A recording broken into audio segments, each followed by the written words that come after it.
Hola, soy el abogado Miguel Ángel Ramos Juárez y hoy quiero hablarle de un tema muy interesante, como lo dice el título de este video, los 10 mandamientos del contrainterrogatorio en juicio oral. Primero quise hablar un poco sobre la historia y de dónde surgen esos 10 mandamientos. La verdad es que estos 10 mandamientos del contrainterrogatorio tienen algo de historia ya en el estudio de la litigación en Estados Unidos. Estos se desarrollaron por el abogado Irving Young y fueron expuestos la primera vez en una conferencia que dio en la ciudad de Montreal en la mitad de la década de los años 70. Posteriormente, en el año 1994, el abogado Henry Asbill, en la revista Criminal Justice, el abogado Asbill hizo una reestructuración o una reconfiguración o una reimaginación de estos 10 mandamientos para adaptarlos y que logren ser más concretos. Es también necesario decir que cuando Irving Younger estableció estos 10 mandamientos, él realmente dijo que eran 6, pero para que tuviera un impacto más fuerte entre los abogados, resonara un poco más esa situación, dijo que realmente pues aumentó un poco o digamos que dislocó ciertos conceptos para que se lograra el número 10. Por su parte, Henry Hasbill dice que fundamentalmente dentro de estos Dentro de estos 10 mandamientos subyacen 3 principios que también vamos a señalar aquí. Vamos a empezar repasando cuáles son los 10 mandamientos de Irving Young, sin la corrección de 1994. Número 1, ser breve.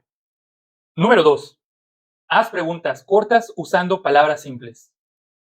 Número 3, solo haz preguntas sugestivas o en inglés, leading questions. No hagas una pregunta si no conoces la respuesta. Número 5, escucha la respuesta del testigo. Número 6, no discutas con el testigo. Número 7, no permitas que el testigo repita su testimonio que hizo durante el interrogatorio.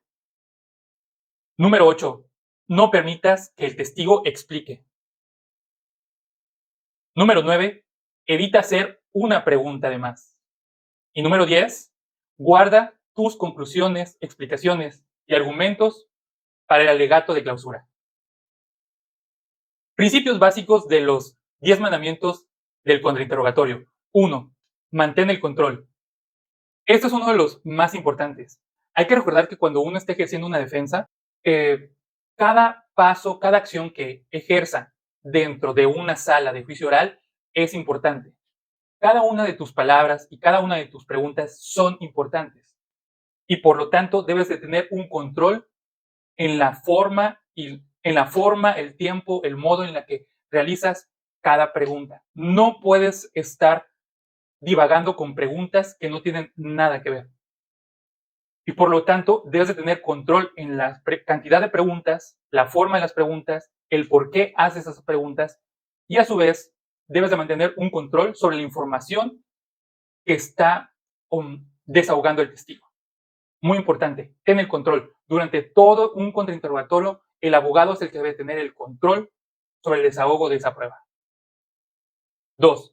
Ten una teoría del caso viable. Eso es muy importante. Cada pregunta debe tener un sentido. Cada pregunta cada subconjunto de preguntas que te planteaste hacer durante un contrainterrogatorio debe tener un inicio y un final. ¿A qué me refiero? A que deben de ir a alguna parte. ¿Y a dónde se tienen que dirigir esas preguntas? Pues tienen que tender a demostrar tu teoría del caso. El fundamento de todo lo que haces durante un interrogatorio o durante toda una defensa penal, desde los alegatos de apertura hasta los alegatos de clausura, debe estar guiado por una teoría del caso. Si tu teoría del caso se contrapone entre el sentido común, vas a tener problemas para desarrollar tus interrogatorios y también tus contrainterrogatorios. Acuérdate que la teoría del caso implica que tengas un control sobre los hechos que tú estás planteando. La forma en que se llevó a cabo eso que tú estás defendiendo debe estar muy claro. Debe ser viable legalmente, sí. Debe ser viable probatoriamente, sí. Pero fundamentalmente no debe estar peleada con el sentido común. Tercer principio de los 10 mandamientos del contrainterrogatorio: mantén tu credibilidad. Este concepto puede ser un poco ajeno a los abogados en Latinoamérica, porque dentro del sistema norteamericano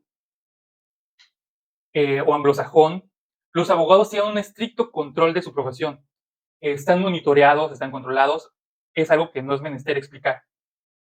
Pero aún así, el mantener la credibilidad implica que no puedes tratar de engañar a las personas dentro de un juicio oral. Es muy importante que dentro de la litigación los ejercicios probatorios de los abogados y los fiscales se mantengan dentro de parámetros éticos. Una litigación o un juicio que no está basado en la ética, pues no podemos llamarlo justicia. Entonces, mantener tu credibilidad dentro y fuera de una sala, una corte, es fundamental. Obviamente que cada abogado tiene su estilo diferente de comunicación y tienes derecho a una vida privada y a una vida pública, pero es muy importante que mantengas la congruencia. Si tú eres una persona congruente dentro y fuera de la corte, esto te permitirá hacer planteamientos en los que tú critiques la credibilidad o la ética de otras personas, porque si no, de lo contrario, pues estaríamos cayendo en una contradicción que eventualmente podría jugar en nuestra contra si la ejercemos, si no ejercemos nuestra profesión de cara a la comunidad y de cara también a los lineamientos de la ley. Hay un concepto, hay un concepto que se desprende de este principio que es la abogacía personal, o, que es básicamente lo mismo, mantener una credibilidad, una seriedad cuando tú tomas un caso. Es una habilidad, podría decirse, es una cuestión muy personal. Y como ejemplo clásico se toma a Abraham Lincoln en Estados Unidos, ya que él tenía una forma en la que se desenvolvía en los juicios, en la que por medio de su credibilidad, de su carácter, lograba impactar en los jurados. Y eso lograba que él fuera un gran abogado. Vamos a montar un poco en este tema de la credibilidad personal con estos 3 puntos. Uno, pues afecta la percepción que tiene el jurado de ti. Número 2, proyectar sinceridad, equidad tiene más probabilidades de convencer en un alegato de clausura. Y número 3, volviendo al ejemplo de Lincoln, rompía con el estereotipo de abogado mercenario de la ley. Tratar de presentar nuestras defensas, tomar nuestros casos con seriedad y hacer planteamientos legales y de derechos humanos que estén respaldados, nos va a dar esa seguridad para poder afrontar un contrainterrogatorio. Primer mandamiento, ser breve. El primer mandamiento de Junger es en general un buen consejo. Se basa en el reconocimiento de que, a diferencia del abogado de juicio, los jurados solo tienen una oportunidad de captar auditivamente toda la información que necesitan para decidir el caso.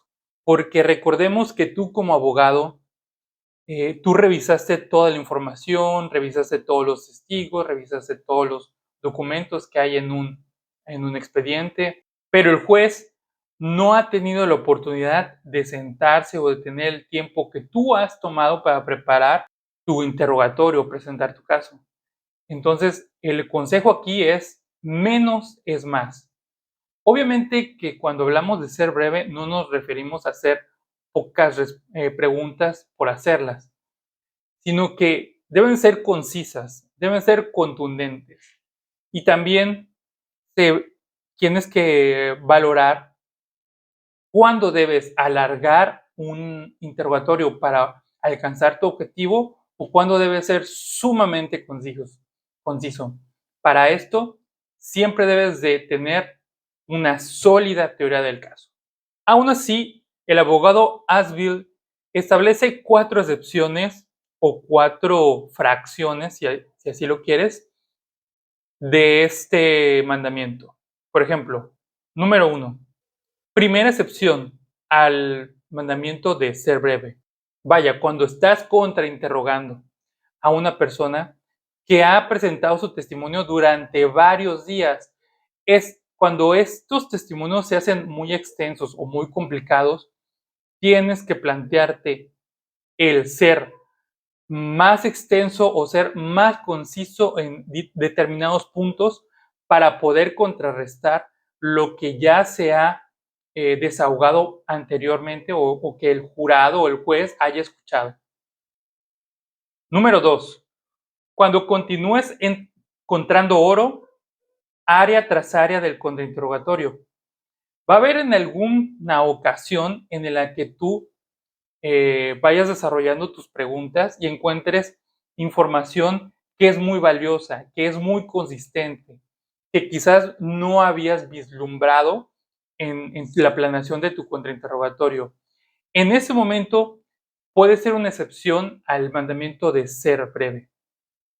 Obviamente, siempre cuidadoso, siempre cauteloso. Recuérdate del primer principio, siempre mantén el control. Excepción tercera.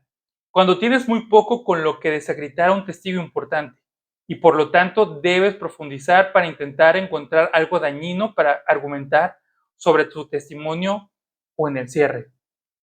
¿Es muy clara esta excepción?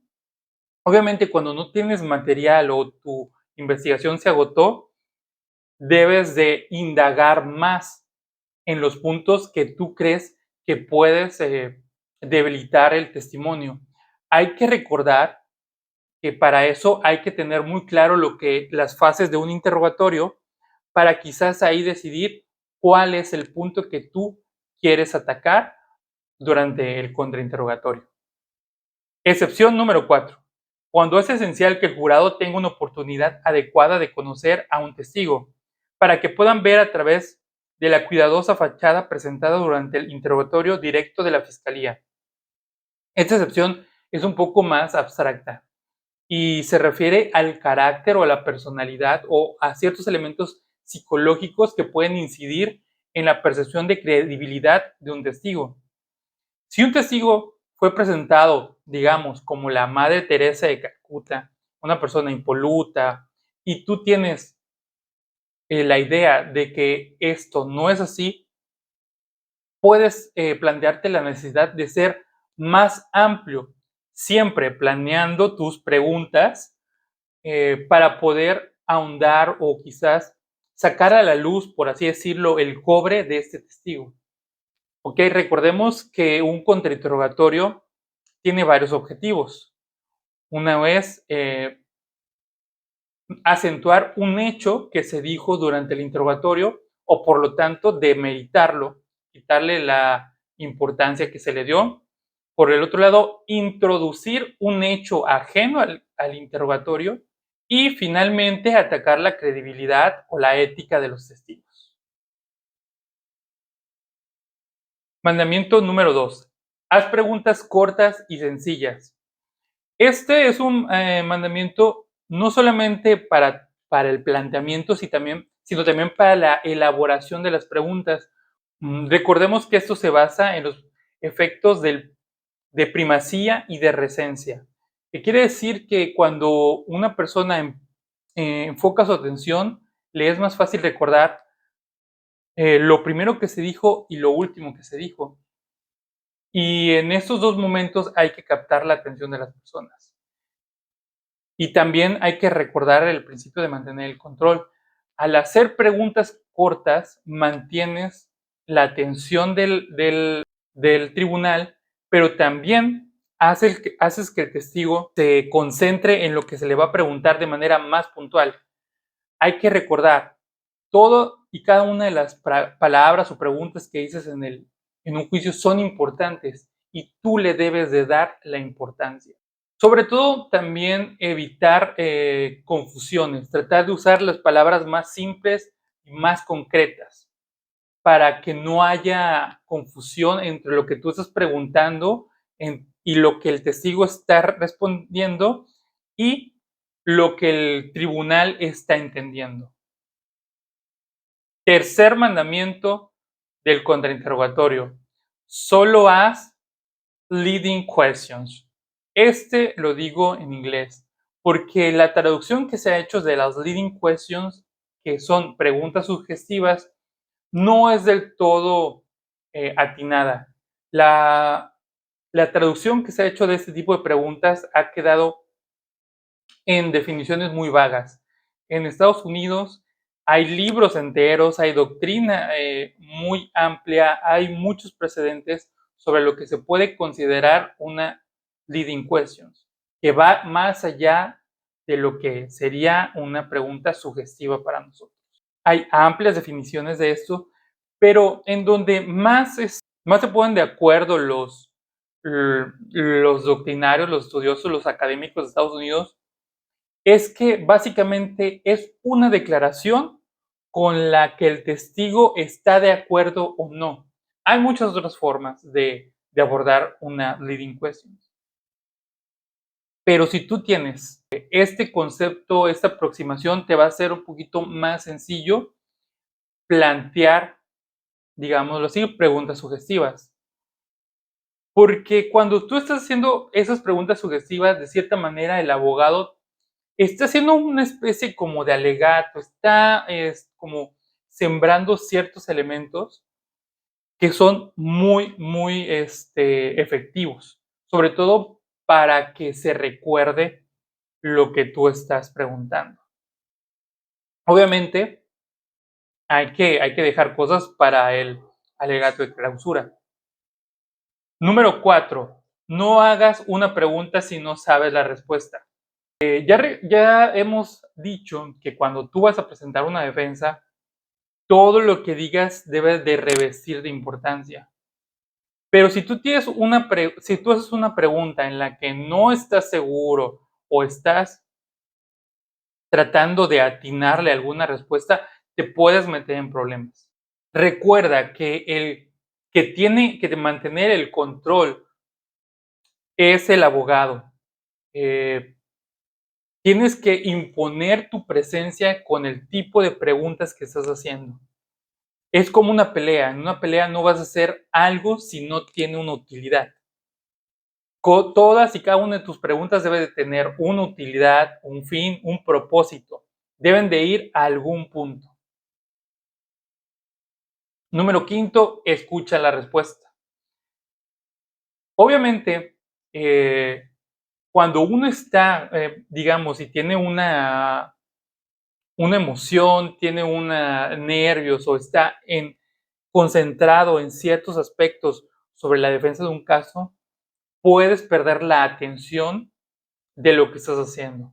Entonces, a lo mejor puedes estar muy preocupado por llegar a una conclusión o que el testigo te dé cierta respuesta y no estás poniendo atención en lo que te está diciendo. Y esto puede ser muy perjudicial porque pasa todo el tiempo. Uno cree que está escuchando, pero realmente no. Hay que tener mucho cuidado con lo que el testigo está diciendo. Siempre hay que ponerle mucha atención y entender el carácter de lo que está declarando. Número 6. No discutas con el testigo. Esto es muy lógico, es muy fácil de entender. Obviamente, si tú te pones a pelear o confrontas al testigo de una manera muy grosera, va a ser tomado como poco profesional, vas a perder credibilidad y simplemente te pueden dar un golpe con una objeción o algo así que va a distraer los objetivos de tu contrainterrogatorio.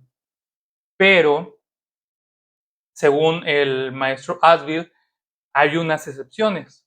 Por ejemplo, si tú crees, o esto ya depende de la planeación, depende de tu teoría del caso, en algunas ocasiones podríamos llegar a confrontar al testigo, obviamente cuando es un testigo hostil, pero siempre que tú creas que es apropiado, que el tribunal lo va a entender como apropiado, si el caso permite tomarte esas libertades.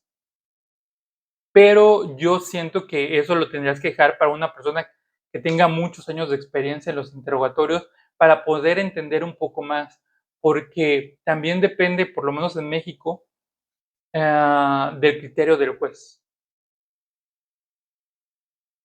Mandamiento número 7. No permitas que el testigo repita el testimonio directo. Eso es un error muy común. Muchos abogados no entienden por qué cuando hicieron un contrainterrogatorio y dijeron, yo ya gané porque hice estas preguntas, el testigo me dio lo que yo quería, pero luego no entienden que los testigos, antes de pasar por un contrainterrogatorio, ya pasaron por un interrogatorio. Y muchas veces, a lo mejor, cumpliste con tu objetivo, con algún objetivo que te planteaste, pero no estaba conectado con tu teoría del caso o no atacó lo que dijo en el interrogatorio. Entonces, ahí tienes que tener mucho cuidado de saber exactamente cuál es el sentido, el significado y el alcance del interrogatorio para poder hacer tu contrainterrogatorio. Pero cuando tú traigas a la luz elementos del contrainterrogatorio, no debes dejar que el testigo los repita. En todo caso, tú tienes que hacer los planteamientos adecuados como cuestionamientos a lo que el testigo dijo anteriormente. Pero no permitas que el testigo vuelva a decir lo que ya dijo, porque de por sí, si es poca la atención que una persona puede mantener en un juicio y encima estamos remarcando lo que tu contraparte hizo, pues realmente vas a lograr un ejercicio pues infructuoso.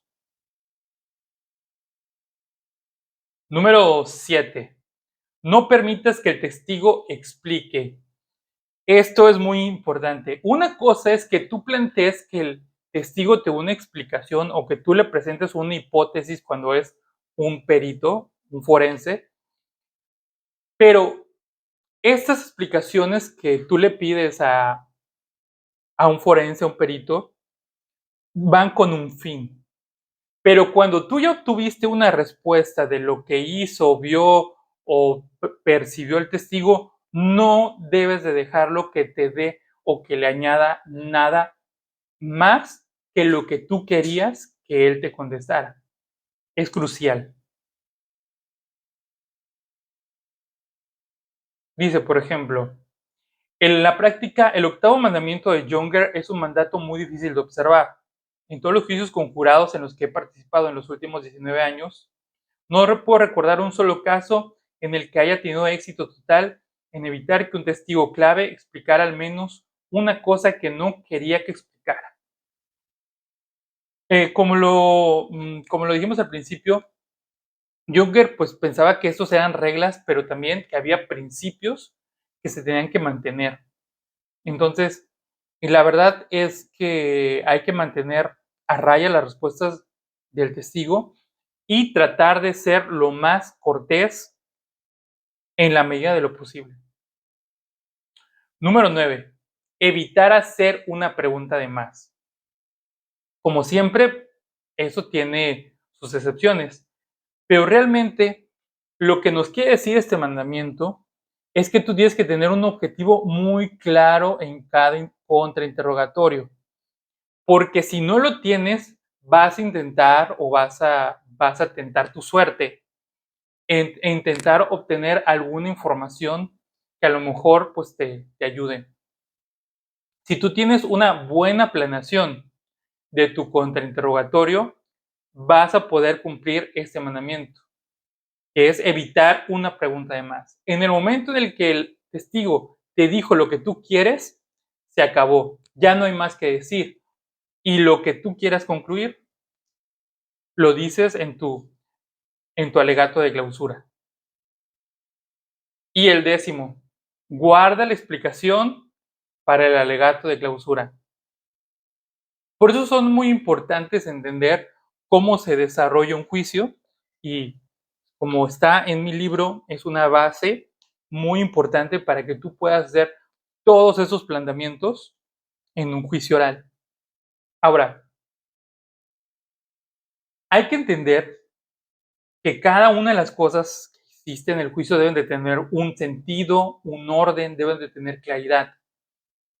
Pero al final de cuentas, tú debes de estar preparado para poder hacer, como dicen en Estados Unidos, el delivering de estas ideas más concretas en la etapa de los alegatos de clausura, que es ahí donde ya se te permite argumentar, explorar tus hipótesis, cerrar tus conclusiones, alegar lo que tú quieras y mandes, dentro de los parámetros de la ley.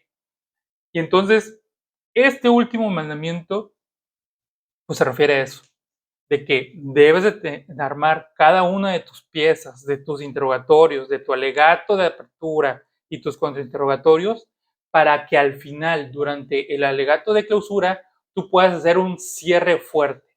Porque, regresando a los efectos de primacía y recencia, las personas captan más lo que se dice al principio y al final.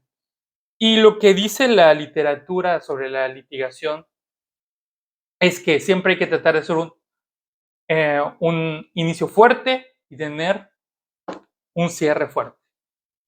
Bueno, pues eso es todo por hoy. Ojalá les haya gustado ese video. Si les gustó, suscríbanse, ya saben, síguenme. Y pues yo voy a estar pendiente de sus comentarios para poder hacer más videos en el futuro. Soy el abogado Miguel Ramos, autor del libro Teoría del Caso. Y y hay que sí, y que se haga la justicia. Muchas gracias.